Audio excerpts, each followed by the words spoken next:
सारा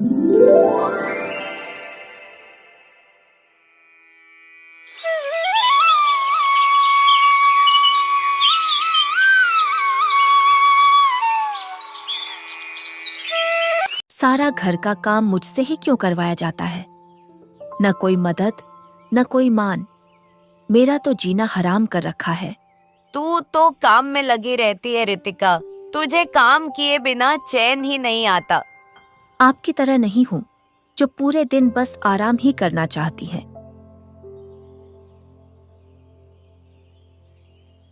अरे रितिका, जुबान संभाल कर बात कर। बड़ी बहू से इस तरह बात करते हुए शर्म नहीं आती? माँ जी, मैंने कुछ गलत नहीं कहा, बस मन में था तो निकल गया। घर के पुराने रसोई घर में रितिका अकेले खाना बना रही थी। सुबह से अब तक उसे एक पल भी बैठने का फुर्सत नहीं मिला था। उसके मन में कई बातें चल रही थी। माँ जी को तो बस बड़ी बहू में ही देवी दिखती हैं, और मैं तो बस नौकरानी बनकर रह गई हूँ। तभी रितिका का पति अर्जुन रसोई में आता है और बोलता है, रितिका, कुछ मदद कर दूं? नहीं जी, आप तो बस मजदूरी पर जाने की तैयारी कीजिए, जैसा कि आपके घर वाले चाहते हैं। मैं कर लूंगी घर का काम अकेले। रितिका, माँ को कुछ समझाना मुश्किल है। वो बचपन से ही भैया को ज्यादा मानती आई हैं और बहू के रूप में भी वो सुमन को ही देखती हैं। दोपहर का समय था। आंगन में चारपाई पर माँ और सुमन बैठी हुई थी। सुमन बेटी, तू तो इस घर की लक्ष्मी है। तेरे भाग्य से ही मेरे घर में पोती हुई है। माँ जी, ये सब आपका आशीर्वाद है। और उस रितिका को देखो, वो तो बस अपनी दुनिया में ही मस्त रहती है। हाँ, बस खुद को ही चालाक समझती है वो। तेरे जैसे संस्कार थोड़े ही हैं उसमें। रितिका दूर खड़ी ये बातें सुन रही थी। ये सब सुनने के बाद उसके आंखों में आंसू आ जाते हैं। रात का समय, सब खाना खा चुके थे। रितिका चुपचाप बर्तन धो रही थी।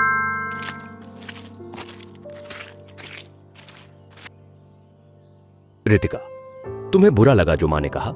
देखो, मैं माँ की तरफ से माफी मांगता हूँ। नहीं अर्जुन, अब तो आदत सी हो गई है, लेकिन दर्द तो होता ही है ना। रितिका, हम अभी कुछ बदल तो नहीं सकते, पर मैं हमेशा तुम्हारे साथ हूँ। बहू, अर्जुन को समझा दो कि रितिका को ज्यादा सिर चढ़ाना ठीक नहीं। औरतों को उनकी जगह पता होनी चाहिए। आप चिंता न करें माँ जी, मैं सब संभाल लूंगी। अगली सुबह रितिका रोज की तरह जल्दी उठ चुकी थी और चूल्हे पर चाय चढ़ा रही थी। उधर बाहर से माँ और सुमन की हंसी की आवाजें आ रही थी। मेरी तो हर सुबह एक जैसी होती है, कोई बदलाव नहीं, बस काम, ताने और तिरस्कार। क्या यही लिखा था मेरे भाग्य में? तभी रितिका की सास रसोई में आती है और बोलती है, रितिका, सुमन के लिए अदरक वाली चाय बना देना। आज उसकी तबीयत थोड़ी नासाज है।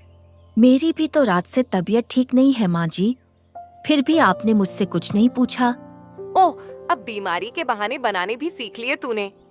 अरे सुमन से कुछ सीख, जो बिना शिकायत सब करती है।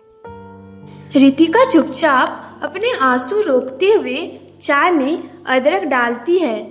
उधर बड़ा भाई जयंत काम से लौटता है और अपने माँ से कहता है, माँ, मैं आ गया।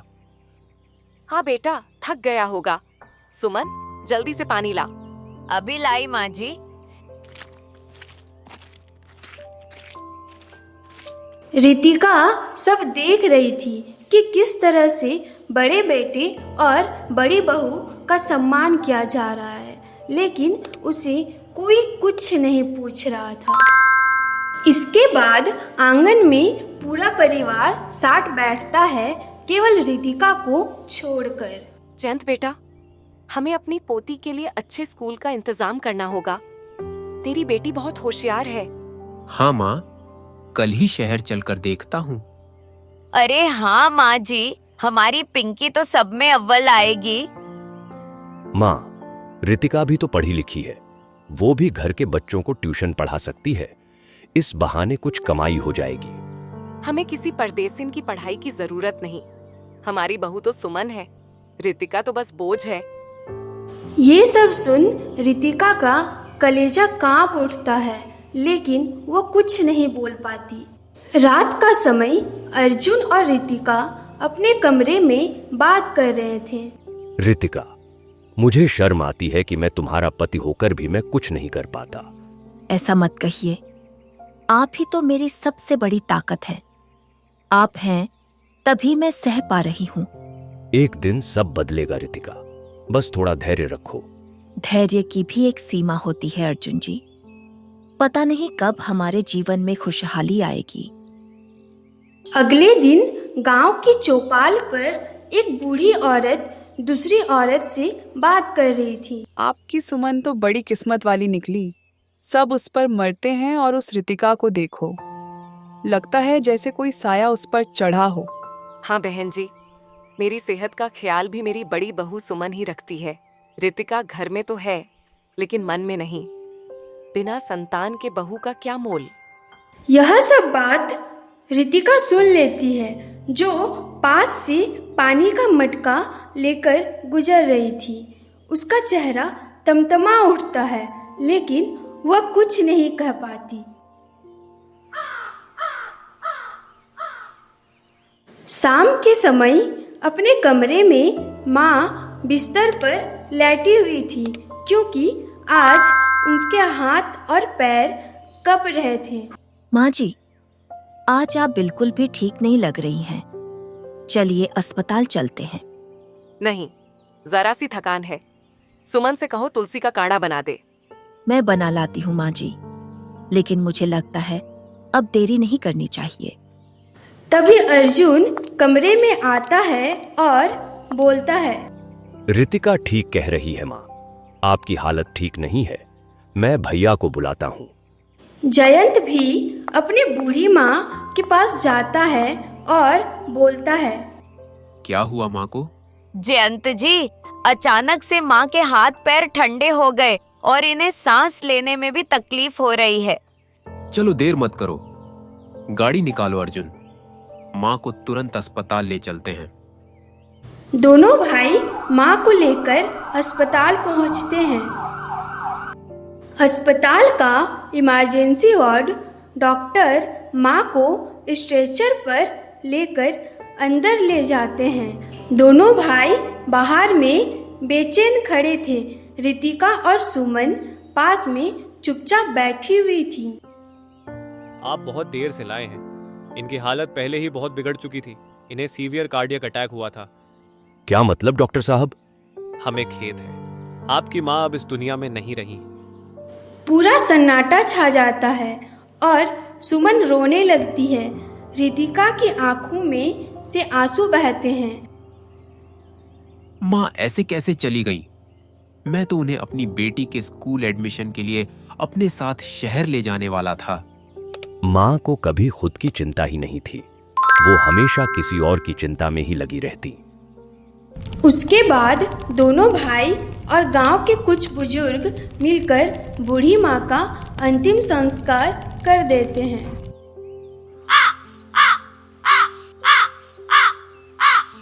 शाम को कुएं पर गांव की औरतें आपस में बात कर रही थी। अरे तूने देखा, रितिका तो उनके लिए सब कुछ करती थी, फिर भी बूढ़ी माँ ने सुमन को सिर पर चढ़ा रखा था।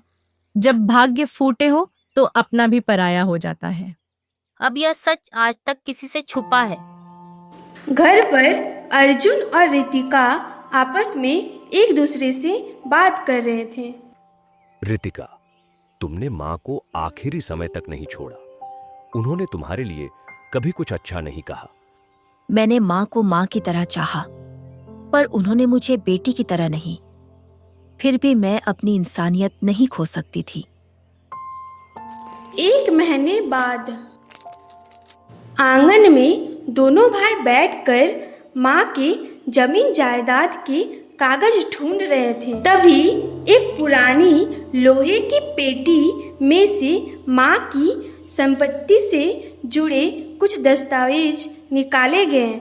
रितिका और सुमन थोड़ी दूर पर बैठी हुई सारा बातें सुन रही थी। देखो अर्जुन, कुल मिलाकर 5 बीघा जमीन है और पुराना घर। अब इसे हमें आपस में बांटना है। हाँ भैया, आधा आधा बांट देते हैं, यही ठीक होगा। नहीं, ऐसा नहीं चलेगा। मेरा परिवार बड़ा है, मेरी बेटी है, आगे उसका भविष्य भी देखना है। तो क्या भैया, मैं तुम्हारा छोटा भाई हूं, मेरा भी परिवार है और मैं भी इस जमीन का बराबर का हिस्सेदार हूं। सुन, मां मरने से कुछ दिन पहले मुझसे बोली थी कि अर्जुन की कोई संतान नहीं है, तेरे जिम्मे ही सब कुछ रहेगा, इसीलिए तुझे सिर्फ 30% हिस्सा मिलेगा। भैया, मां ने मुझसे ऐसा कुछ नहीं कहा और न ही उन्होंने कुछ लिखकर छोड़ा है। अगर यह बात सच थी तो आपने पहले क्यों नहीं बताया? मां को लिखना नहीं आता था, लेकिन उन्होंने मुंह ज़बानी कहा था। अब तू माने या ना माने, मुझे तो 70% हिस्सा चाहिए। इतना सुन रितिका और अर्जुन अपने कमरे में चले जाते हैं। अब तो माँ भी नहीं रही जो सच का फैसला कर सके, और आपके भैया इतने चालाक हैं कि वो आपकी कोई बात नहीं चलने देंगे। मैं झगड़ा नहीं चाहता रितिका, पर अन्याय भी नहीं सह सकती। मां के पक्षपात ने भैया को लालची बना दिया। अर्जुन, अब फैसला तुम्हें करना होगा। अन्याय सहने वाला भी उतना ही दोषी होता है जितना कि करने वाला। उधर सुमन और जयंत खुशी से आपस में बात कर रहे थे। आपने सही किया जो जमीन का 70% अपने पास रखा। यदि हम उन्हें बराबर का हिस्सा देते तो हमें क्या बचता? हाँ, मैं बड़ा हूं और जमीन का ज्यादा हिस्सा रखने का हक मुझे ही है। अगली सुबह अर्जुन और रितिका अपने 30% हिस्से की छोटी सी जमीन पर खड़े थे। दोनों के हाथों में बीज की थैली थी। सामने की ओर जयंत का बड़ा खेत फैला हुआ था। रितिका, जमीन भले ही कम है, लेकिन मेहनत तो हमारी सच्ची है। कोई बात नहीं, हम इसी जमीन से शुरुआत करेंगे और खूब मेहनत करेंगे। अगर भगवान ने साथ दिया तो एक दिन हमारी जिंदगी में जरूर खुशहाली आएगी। इसके बाद दोनों मिलकर खेत की खुदाई शुरू करते हैं। वहीं दूसरी ओर जयंत हल से अपनी जमीन जोत रहा था। तभी सुमन पानी लेकर आई और जयंत से कहने लगी, जरा देखो तो, हमारा खेत पूरा पसरा पड़ा है और उन दोनों को देखकर ऐसा लग रहा है जैसे किसी बाड़े में खेती कर रहे हैं। चिंता मत करो, माँ का आशीर्वाद है हम पर। अब देखना हमारी फसल कैसे लहलहाएगी। अर्जुन तो बस पढ़ा लिखा किसान है, असली खेती करना उसे आता नहीं। शाम का समय घर में रितिका और अर्जुन थके हुए आते हैं। रितिका, आज पूरी जुताई हो गई, कल से बीज डालना शुरू करेंगे। हाँ, हमारा खेत छोटा जरूर है, लेकिन इसमें हमारा पसीना और सच्चाई दोनों बोई जाएगी। दोनों मुस्कुराते हैं, पर आंखों में अब भी थोड़ी चिंता थी। अगली सुबह गांव के चबूतरे पर कुछ बुजुर्ग बातें कर रहे थे। सुनो, जयंत ने तो बिना पंचायत की बात माने ही ज्यादा जमीन पर कब्जा कर लिया। अर्जुन भी जमीन कम होने के बावजूद भी खूब मेहनत कर रहा है। यही तो असली किसान की पहचान है। कुछ हफ्तों बाद दोनों खेतों में फसल उगने लगती है। जयंत का खेत फैला हुआ था, लेकिन उसमें जगह जगह सूखापन भी था। वहीं दूसरी ओर अर्जुन का छोटा सा खेत पूरा हरा भरा दिख रहा था। गांव वाले गुजरते हुए चर्चा करते हैं। कम जमीन में भी अर्जुन की फसल देखो कितनी लहलहा रही है। यही होता है सच्ची मेहनत का परिणाम। जयंत ने तो काम बैलों से करवाया, लेकिन अर्जुन ने अपने आप खेत की खुदाई की और बीज डाला। रात का समय हल्की बारिश हो रही थी। अर्जुन और रितिका एक दूसरे को देख रहे थे। कभी कभी लगता है कि माँ ने जो किया वो शायद हमारी परीक्षा थी। हाँ, और हम उस परीक्षा में पास होंगे क्योंकि हम सच्चाई के रास्ते पर हैं। सुबह के समय खेत में हल्की बारिश होने के बाद मिट्टी की खुशबू आ रही थी। अर्जुन अपने खेत में खड़ा फसल को निहार रहा था। रितिका टिफिन लेकर आती है और फसल को लहराता देख खुश होती है। देखिए ना अर्जुन जी, हमारे छोटे से खेत की फसल कितनी हरी भरी है। लगता है जैसे धरती मुस्कुरा रही हो। रितिका, यह सब तुम्हारे भरोसे और हमारी सच्ची मेहनत का फल है। हम कमजोर नहीं हैं, बस शांत हैं। दूसरी ओर जयंत का खेत जहाँ सूखे और कीड़ों का प्रकोप था। जयंत परेशान चेहरा लिए हुए खेत पर निरीक्षण कर रहा था। सुमन पास में खड़ी थी। यह क्या हाल हो गया है हमारी फसल का? इतनी बड़ी जमीन और फसल आधी भी नहीं बची। जयंत, मुझे लगता है कि हमारी फसल को पानी समय पर नहीं मिला और बीज भी अच्छे नहीं थे। ऊपर से कीट भी लग गया। अब हम क्या करेंगे? वो देखो, अर्जुन की छोटी जमीन में इतनी फसल और हमारे यहाँ सब चौपट। उसे तो बस किस्मत का साथ मिला है। मेहनत करना उसके बस की बात नहीं है। कुछ दिन बाद गांव की मंडी में सभी किसान अपनी फसल बेचने आए थे। अर्जुन अपनी भी फसल लेकर पहुंचता है। व्यापारी उसके फसल को देखकर दंग रह जाते हैं। वाह अर्जुन जी, ऐसा शुद्ध अनाज बहुत समय बाद देखा है। हम इसके बाजार भाव से भी ज्यादा दाम देंगे।